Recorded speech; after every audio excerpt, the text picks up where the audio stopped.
तो आपने फंक्शंस देख लिए होंगे, top level, middle level and bottom level.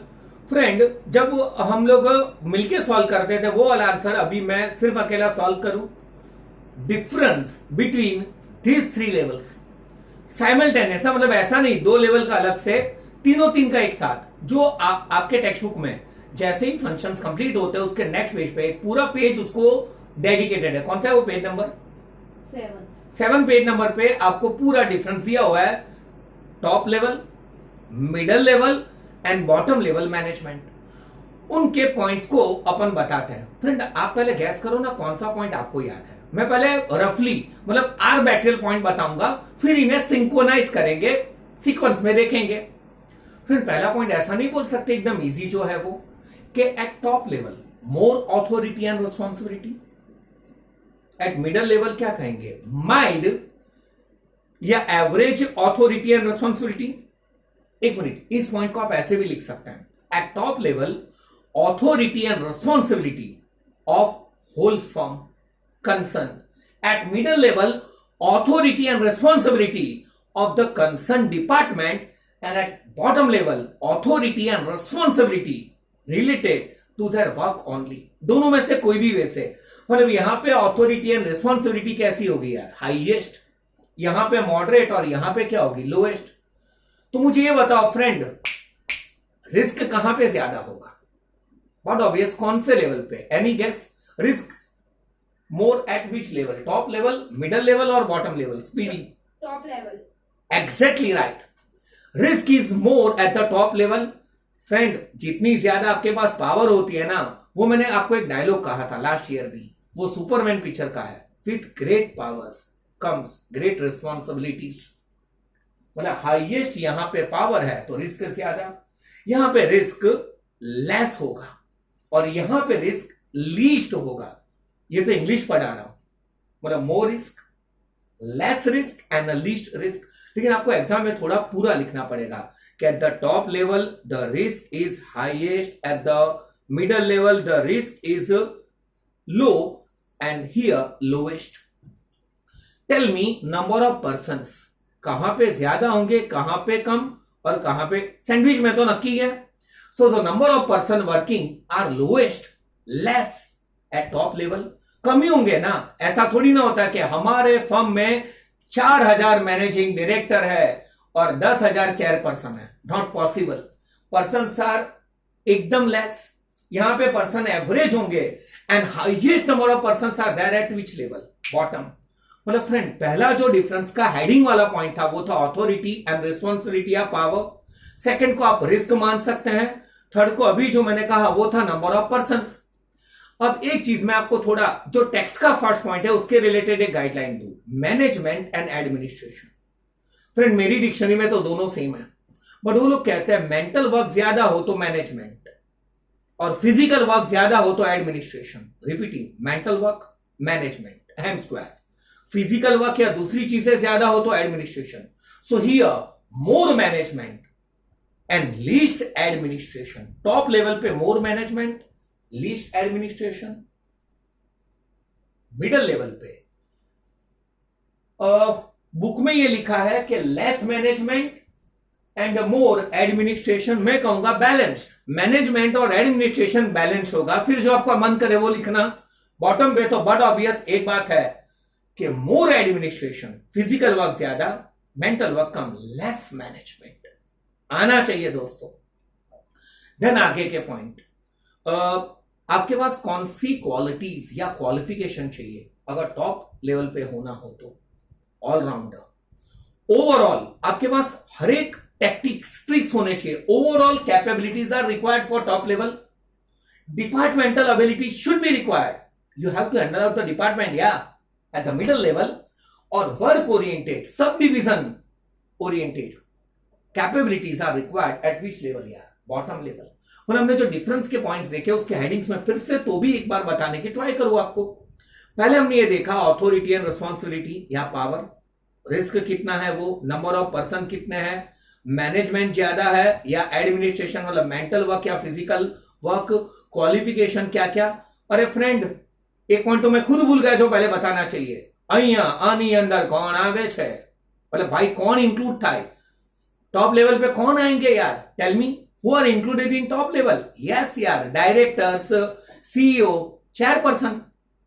Middle level पे कौन आएंगे? D square, departmental heads, purchase, finance, production, cost.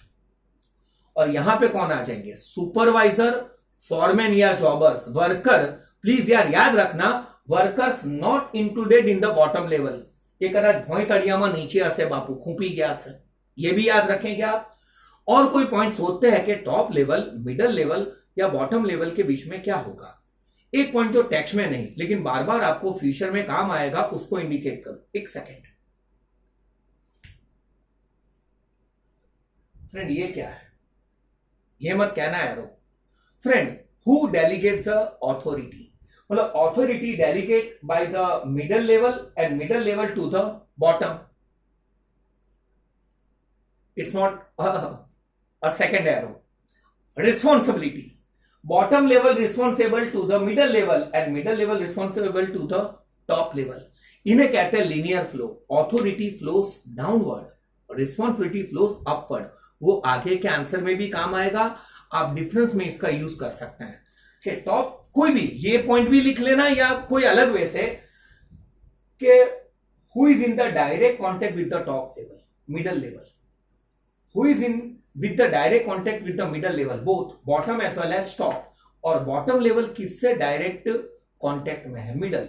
सुनने में अजीब है लेकिन लिखने में क्या हो जाएगा? इजी। और अपन पॉइंट सोचे टॉप लेवल, मिडल लेवल और बॉटम लेवल है, उनके डिफरेंस का कि क्या हो सकता है। नंबर ऑफ पर्सन भी आ गया, ऑथोरिटी, रिस्पॉन्सिबिलिटी, कौन सा वर्क चाहिए, ये है वो है। मेरे ख्याल से ये उसके मेन क्वालिटेटिव पॉइंट्स हैं और बाकी के पॉइंट आप टेक्चुअली रिफर करेंगे। मतलब फ्रेंड्स, आज का आपका पहला होमवर्क, पहले तो डाउट सॉल्व हो गए, इन्हें आराम से देख लेना। वर्ड वाइज डाउट हो तो भी मैं ध्यान रखूंगा, आप भी। पहला होमवर्क है various level of management. Friend, कभी कभार डायग्राम ड्रॉ करे ना तो उन्हें अच्छा लगता है, तो you can draw the diagram. फिर आपको सबके फंक्शन लिखना है, टॉप लेवल के, मिडल लेवल के और बॉटम लेवल के। Then you should write the points of difference between the top level, middle level and bottom level. कल मजा आएगा। मैं आपको डिफरेंस का, आपने और मैंने टेक्स्ट भी देखा होगा। फिर मैं चलो एक सस्पेंस बोल ही दूं, किसने एक्स्ट्रा पॉइंट लिखे हैं, प्रियांशी से मेरी बात हो जाएगी और मैं भी अपने एक्स्ट्रा पॉइंट ऐड करूंगा और कल वो रिवीजन में आ जाएंगे कि जो टेक्स्ट में नहीं है वो वाले पॉइंट कौन से हो सकते हैं in the difference between top level, middle level and bottom level. मतलब फ्रेंड्स, आज के 2 आंसर कंप्लीट हुआ है। We are moving towards the third answer. क्या करें फ्रेंड्स, डायरेक्ट आगे बढ़े या वीडियो कट करे या छोटा सा ब्रेक दे दे? व्हाट टू डू फ्रेंड्स, क्या करना है? कंटिन्यू। ओके, तो कंटिन्यू करें अपन। फ्रेंड, अपन जो पढ़ने वाले वो कल ऑलरेडी पढ़ चुके हैं। आप एक चीज का ध्यान रखना, कल हमने पढ़ा था वो क्या था? POSDCORB. याद आया आपको? तो आप एक काम करो, अपना पेज नंबर कौन सा है? 8 निकालोगे। वहां पे इतना बड़ा चार्ट दिया है, लाइए आप। मुझे एग्जैक्ट नहीं आता ये वीडियो में कैसा दिखाना है, बट आई ट्राई। ये रहे, देखने में काफी कि सर इतना लेंथी लर्न करना है, अपन इजी वे से लर्न करते हैं। फ्रेंड, एक काम करते हैं, जो आता है वहां से शुरू करें। हमें यह बताना है, मतलब हर एक अलग अलग जो मैनेजमेंट के खां है, एक्सपर्ट्स है, उन्होंने अलग अलग ओपिनियन से फंक्शन दिए। कल हमने वो वाला जो देखा था फ्रेंड, फिर से लिख रहा हूं, कल मैंने ऐसे ही कुछ क्रॉस में लिखा था, POSDCORB, planning, organization, staffing, direction, coordination, reporting, budgeting. अब तो ऐसे ही स्पीड में जाना पड़े काफी बार, आप भी पकेंगे, मैं भी। ल्यूथर-ग्यूलिक, मतलब एज पर ल्यूथर-ग्यूलिक कौन से फंक्शन है? POSDCORB. ये तो एक मार्क के लिए इजी भी हो जाएगा, तो भी आपके लिए फटाफट बोल दो, planning, organization, staffing, direction, coordination, reporting, budgeting. अब अपन एक इजी काम करते हैं, आपके वही पेज नंबर 8 पे यहां पे जॉर्ज आर टैली है, दिख रहा है? उसके 4 फंक्शंस होंगे, planning, organizing, direction and controlling. Repeating the functions again, planning, organizing, direction and controlling. Friends, ये किसके फंक्शन है? Terry, George R Terry. अब ये 4 के अंदर एक फंक्शन और ऐड कर लो, कोऑर्डिनेशन। हेनरी फेयल के फंक्शंस हो गए। देख सकते हैं 5 functions. Planning, organization, direction and controlling same है, सिर्फ एक्स्ट्रा फंक्शन कौन सा है बीच में? कौन सा? बोल भाई। कोऑर्डिनेशन। कोऑर्डिनेशन।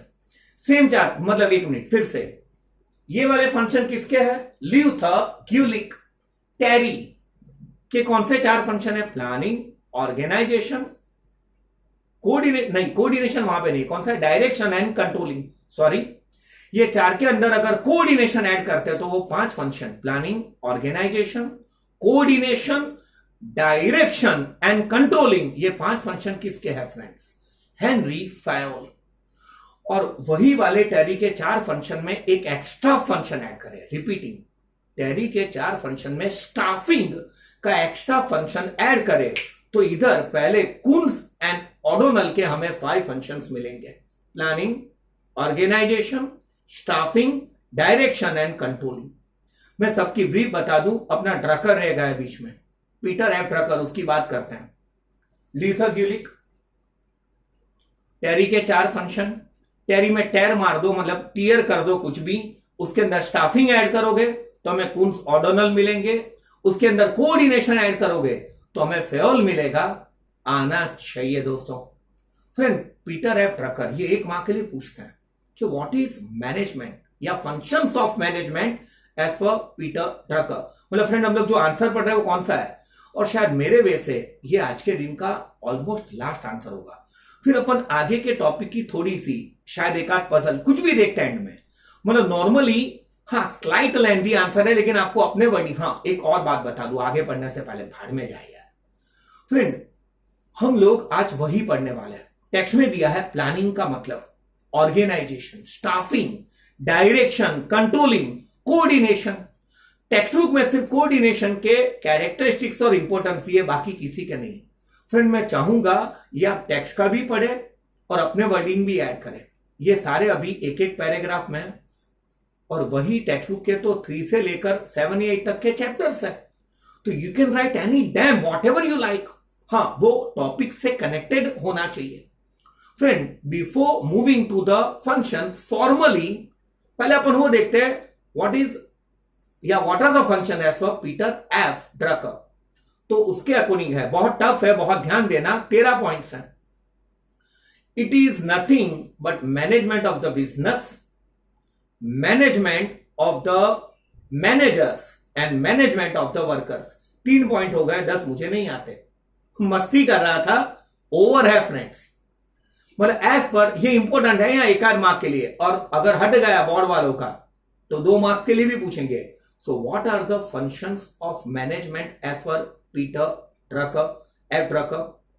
हाँ, बाद में अपन ये भी देखेंगे outside talk in a second chapter. Last topic इसका है, who is the father of modern management. इन्होंने एक थियरी डेवलप करी है, एमबीओ। होना थी बीओ, अरे बे एमबीओ, मतलब कि मैनेजमेंट बाय ऑब्जेक्टिव्स। वो मैं पढ़ा दूंगा, ये तो ऐसा थोड़ा एक्स्ट्रा बोलना चाहिए, इसलिए टीचर होना या। हाँ, मेन बात, what are the functions of management यार as for Peter F Drucker. Management of the मतलब management of business, management of the employees and management of the workers. मतलब किसको? मतलब management of business, employees and workers. तो friend, ये आपको chart बनाना आना चाहिए, चार्ट नहीं चार्ट।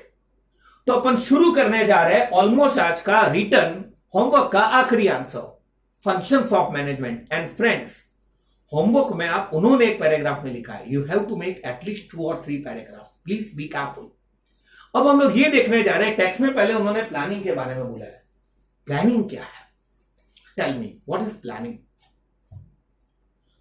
आप सोचेंगे सर प्लानिंग तो हमने करा है, we did the planning but we are unable to express, we are unable to make the definition. एकदम इजी वे से बताऊं, और फिर इनमें से काफी चीज 3rd चैप्टर प्लानिंग में यूज भी कर सकते हैं।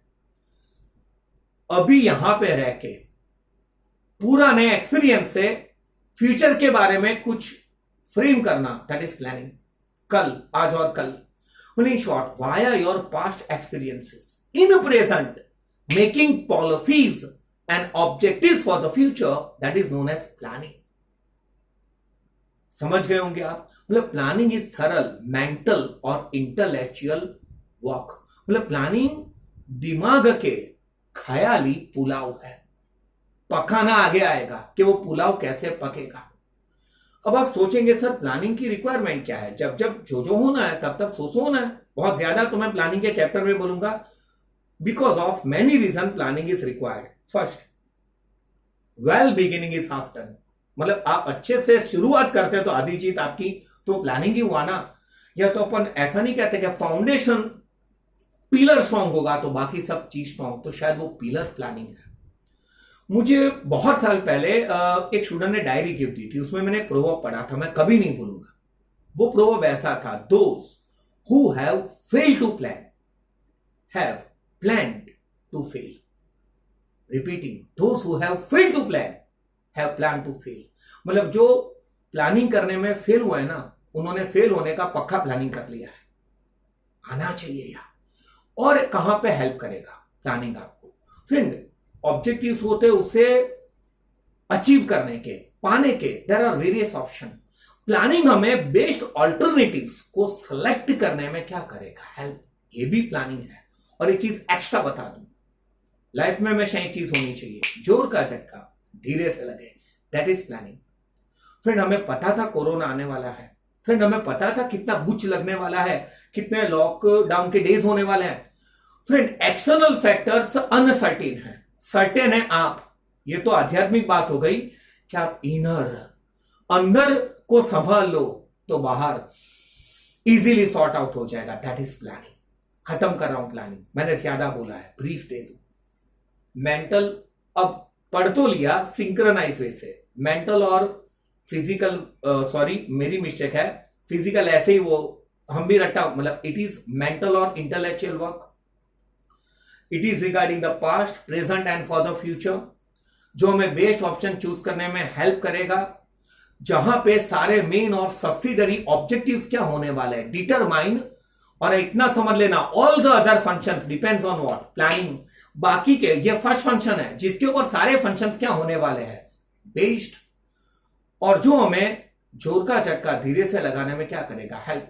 हाँ, एक दो एक्स्ट्रा मतलब एग्जांपल याद आया तो शेयर करूं। अपने व्हीकल में स्पेयर व्हील होना, वो भी एक प्लानिंग है। बारिश नहीं गिरी और बारिश के दिन आ गए और आप अपने बैग में रेनकोट या छाता रखते हैं, वो भी प्लानिंग है। ये मत बोलना सर मेरी बैग में छाता नहीं आता, बे तू फोड़ ले, मेरे को मत बोल। तो मतलब फ्रेंड, पहले वाला फंक्शन कौन सा हो गया? Planning. Next, organisation. As I told, planning ख्याली पुलाव है, तो पकाने का पहला स्टेप कौन सा होगा? ऑर्गेनाइजेशन। प्लानिंग अगर ब्रेन है तो जो स्ट्रक्चर नहीं होता, मतलब ये अपना ब्रेन है, लेकिन अपना जो पूरा फिजिकल स्ट्रक्चर है, actually everything, the whole structure. अरे आप अपनी बात क्यों करते हैं? गवर्नमेंट या कोई भी कंपनी का क्रेन होता है, that whole structure is organization. आप कहेंगे सर स्ट्रक्चर का मतलब यार, who is at the top, who is at the bottom, who is at, ये तो लेवल्स हो गए।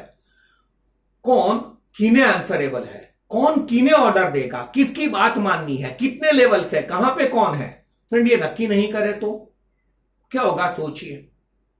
क्योंकि ऑर्गेनाइजेशन से जुड़ी और एक चीज है जिसके बाद आएगी, that is the coordination. But यहां पे स्ट्रक्चर है, सॉरी ये वाला ऑर्गेनाइजेशन। स्ट्रक्चर से आइडिया आ जाएगा, who is superior, who is subordinates, who gets order from whom and who is answerable to whom. मतलब अपने प्लानिंग को अप्लाई करने के या ऑब्जेक्टिव्स को फुलफिल करने का एक ढांचा होता है। चलो और एक एग्जांपल दो। मुझे एक स्कूल शुरू करना है, तो मुझे सोचना पड़ेगा ना कि मुझे स्टाफ में सबसे पहले क्या चाहिए होंगे? प्रिंसिपल्स। फिर मेरा प्राइमरी लेवल है, अपर प्राइमरी है, secondary, higher secondary, same principal या अलग रखूं? Teaching staff, then after peons, सब टीचिंग स्टाफ, क्लरिकल स्टाफ तो अलग है, वो पूरी। और कौन किसे आंसरेबल होगा, कैसे होगा, क्या करना है? फ्रेंड, पूरी टेक्निक। और एक फनी बात बताऊं, अब तो अपने ट्यूशन के स्ट्रक्चर में मेंटोर का भी एक बेसिक रोल हो गया है जो पहले था ही नहीं। So the structure of authority and responsibility, ये अभी नहीं कहा that structure, authority flows downward and responsibility flows upward. तो वो स्ट्रक्चर को क्या कहा जाएगा? ऑर्गेनाइजेशन। और वो स्ट्रक्चर में जो एज अ लुब्रिकेंट वर्क करता है, जैसे अपने व्हीकल के अंदर ऑयल, आपकी टेक्स्ट बुक में ये लास्ट फंक्शन है, लेकिन मैं अभी पढ़ाने जा रहा हूं coordination. Friend, what is coordination? मेरा सेम डायलॉग हर एक साल होता है। आपने एक रेस देखी है, रिले रेस? वो खेलते कैसे हैं? कुछ याद आ रहा है? समवट ऐसा होता है, मुझे भागना है तो मैं हाथ ऐसे दूंगा, जैसे मिला मैं भागने लगूंगा। तो आप हाथ ऐसे रखते हैं या ऐसे? फ्रेंड, अपन टाक में होते हैं, वो टच नहीं हो उसके पहले भागे। इन्हें कहते हैं कोऑर्डिनेशन और सिंक्रोनाइजेशन। मैंने प्रोवर्ब या व्हाट्सएप पे मैसेज पढ़े थे कि सही दोस्त, सही अपने चाहने वाला वो होता है जो अपने वर्ड्स नहीं अपनी आंखें समझ ले। શુદ્ધ ગુજરાતીમાં તંબુરો કોઈક વખત એવું થાય, પણ મતલબ એ છે फ्रेंड, दैट इज कोऑर्डिनेशन और सिंक्रोनाइजेशन। अरे वो सब तो छोड़ो, पहला बैच नीचे उतर रहा और दूसरा बैच ऊपर आ रहा हो और बात हो जाए कि सरनु आज गरम भेजो, बस आटलू बोलवा, बाकी બધું समझी जाओ कि आज लेवाई जाशु, थोड़ा शांत રહેવાનું। Friend, that is coordination. Coordination का एक बेसिक फंडा है, नो वर्क इज डन या डन डुप्लीकेटेड, मतलब वो वर्क दोबारा नहीं होना चाहिए, and not a single work is left. और एक छोटा सा एग्जांपल कोऑर्डिनेशन का दूं। अपने यहां पे क्या होता है, कुछ लोग मेरे जैसे ओवर एंथुसियास्टिक, अति उत्साही, मैरिज में बोलते हैं कि एक चेयर लेके आओ तो 4 लोग भागते हैं चेयर लेने। क्या काम है? क्रिकेट, ये भी मेरा रूटीन डायलॉग, एक ही कैच पकड़ने 3 लोग कूदे तो झटका सामने वालों टीम को नहीं, हमें लगेगा। इन शॉर्ट, और एक, क्योंकि एग्जांपल से आप समझ सकते हैं ज्यादा, डांस, सोलो डांस अलग है, कुछ भी यूं कर दिया। What about the group dance? सबको यूं स्टेप करना रहा, बोले मैं तो ये वाला टांग, तो घर पे बैठ। मतलब कोऑर्डिनेशन का मतलब होता है synchronization, rapport between the group efforts. इससे होगा क्या फ्रेंड? हार्मनी क्रिएट होगी, ऑटोमेटिक डिसिप्लिन होगी, कोऑपरेशन। फ्रेंड, लेकिन अगर हार्मनी जनरेट करनी हो तो लोगों को हमें क्या मिलना चाहिए? कोऑपरेशन। हाँ, बट कोऑर्डिनेशन हमारे टाइम और ऑर्डर को बैलेंस करेगा। एक वर्क क्या कहते हैं, खत्म होगा तो नेक्स्ट ऑटोमेटिक क्या हो जाएगा? स्टार्ट। अपनी टाइम, एनर्जी और कॉस्ट का सेविंग भी होगा। आपको लगेगा सर इसमें इतना ज्यादा क्यों बोल रहे हैं? क्योंकि टेक्स्ट ने भी बोला है। मतलब फ्रेंड, सिर्फ इसी फंक्शन के लिए टेक्स्ट बुक में क्या दिया है, कैरेक्टरिस्टिक्स एंड इंपॉर्टेंस, वो पढ़वाने जा रहा हूं। मतलब अभी हमने पहला फंक्शन पढ़ा था, वो प्लानिंग था। Mental work, targets, objectives, alternatives, based choosing वगैरह, फिजिकल स्ट्रक्चर, ऑथोरिटी, रिस्पॉन्सिबिलिटी, एक ढांचा, उन्हें अपन कहते हैं ऑर्गेनाइजेशन, और वो ढांचे के बीच में इंटरलिंक। मेरे ख्याल से अपने जॉइंट्स के बीच में जो फ्लूइड होता है ना, जो हमारे शायद घुटनों में भी कहते हैं, घुटना में ऊपर नहीं ले पाऊंगा उतना, वो फ्लूइड का काम कौन करते हैं? कोऑर्डिनेशन। हम लोग टेक्सचर लिखने जा रहे हैं कोऑर्डिनेशन के characteristics and importance. First, characteristics of coordination. Coordination is required for all the activities, right from planning to controlling. Therefore, management process is not possible without coordination. Friend, coordination हमें हर एक function के लिए चाहिए, planning हो, direction हो, reporting हो या budgeting हो। बजट भी कोऑर्डिनेट नहीं हो तो, क्योंकि मैरिज एक है, बट मैरिज के अंदर डिफरेंट टास्क होंगे ना। वो डांडिया वाली रात्रि होगी, फिर क्या कहते हैं मैरिज के बाद वाली, तो मतलब या तो फ्रेंड ऐसा हो जाएगा कि डिफरेंट फंक्शंस होंगे, रिसेप्शंस होगा, तो क्या फ्रेंड्स? फिर Coordination is required at every level of management. Friend, indirect वही हुआ ना, मतलब 2 बात हो गई। कोऑर्डिनेशन हर एक फंक्शंस के लिए जरूरी है और कोऑर्डिनेशन हर एक लेवल के लिए चाहिए, भले वो दादा और पापा हो और पापा और आप हो। और मेरे ख्याल से तो तीनों टीम के बीच में भी लिंक चाहिए, चेन टू टीम, बुच। Next, Success of coordination depends upon effective communication. Friend, must. इसीलिए मैं आपको कहता हूं आउटसाइड टॉक। मैंने पहले भी कहा, I am not against the mobile, but communication तो रखिए। आपके अंदर क्या भरा है, सब कोई किस वे से समझ पाएंगे? सब में सेम अकल तो है नहीं। मतलब जितना प्रॉपर कम्युनिकेशन होगा, हाँ, कम्युनिकेशन में वर्ड्स भी आ जाते हैं, लैंग्वेज भी आ जाते हैं, और कोड वर्ड्स भी आ जाते हैं, या इमोशंस भी आ जाते हैं। जितना परफेक्ट कोऑपरेशन होगा, कम्युनिकेशन होगा, उतना परफेक्ट कोऑर्डिनेशन होगा। Next, Coordination is not possible without cooperation. Friend, ये इनडायरेक्ट मेरे में से निकला। क्योंकि ऊपर वाला पॉइंट किसका था? कम्युनिकेशन। और अभी जो पढ़ा वो क्या है? कोऑपरेशन। मतलब फ्रेंड ये मेन मेरे ख्याल से 2 पिलर है कोऑर्डिनेशन के। कोऑपरेशन सहकारी नहीं देंगे, ये तो ऐसे हो गया कि मैं जिस टीम में हूं मैं उसी टीम से नहीं खेल रहा, तो ये कहां से हुआ? मतलब कोऑपरेशन तो चाहिए कोऑर्डिनेशन के लिए, as well as proper communication या रैपो भी चाहिए। Next, Cooperation of employees engaged in different activities is necessary to maintain coordination among various activities of the organization. फिर कोई एक फॉर्म है लेकिन उसमें एक्टिविटी तो अलग हो सकता है ना। स्कूल की बात करें, अरे स्कूल की बात छोड़ो ना, होटल की बात करते हैं, तो उनमें भी कौन से एक्टिविटीज होंगे? खाना पकाने वाला स्टाफ अलग होगा, शेफ, कुक्स, सर्व करने वाला स्टाफ अलग होगा, बिलिंग स्टाफ अलग होगा, और शायद अपने ध्यान भी नहीं आए उतने, बट उन सबका भी इंटरलिंक चाहिए। बिल बनाने वाला जो स्टाफ होगा उसे शायद वेटर या स्टूवर्ड कितनी आइटम्स आपने खाई है या ऑर्डर करा है वो पहुंचाएगा, तो वो बिल बना पाएगा ना, चाहिए।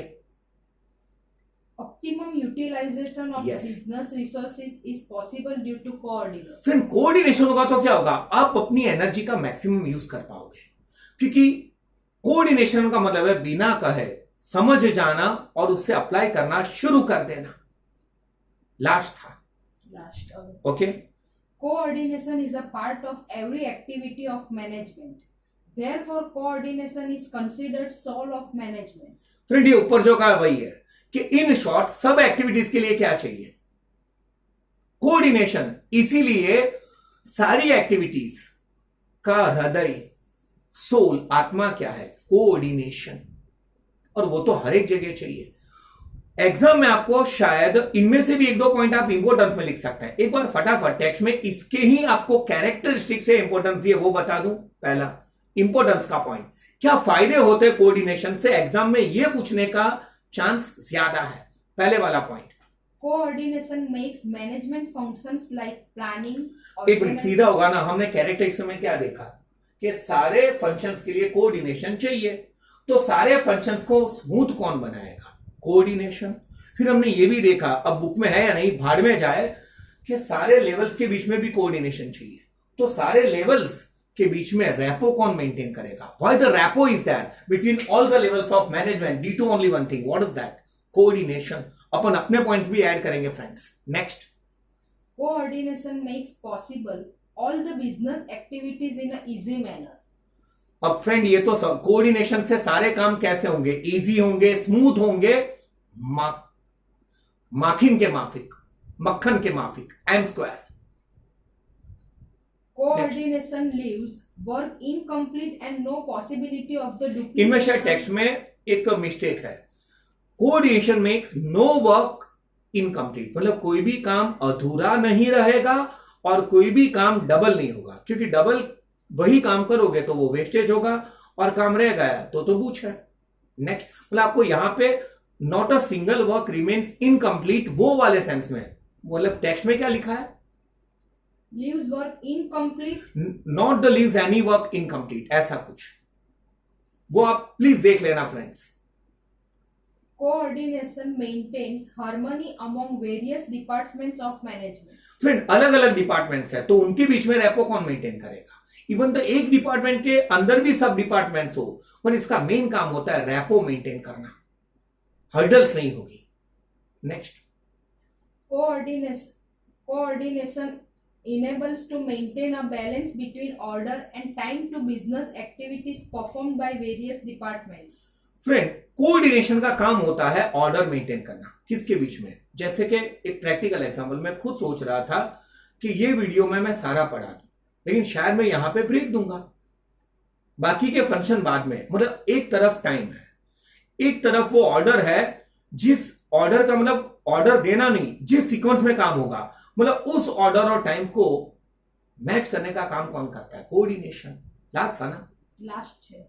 Okay Coordination leads towards the accomplishment of. Friend ये तो हर एक में लिख ही देना, कोई भी चीज आपको किस तरफ ले जाएगी अपने टारगेट्स को फुलफिल करने में। तो फ्रेंड ये किसके एडवांटेजेस थे या इंपॉर्टेंस था? कोऑर्डिनेशन।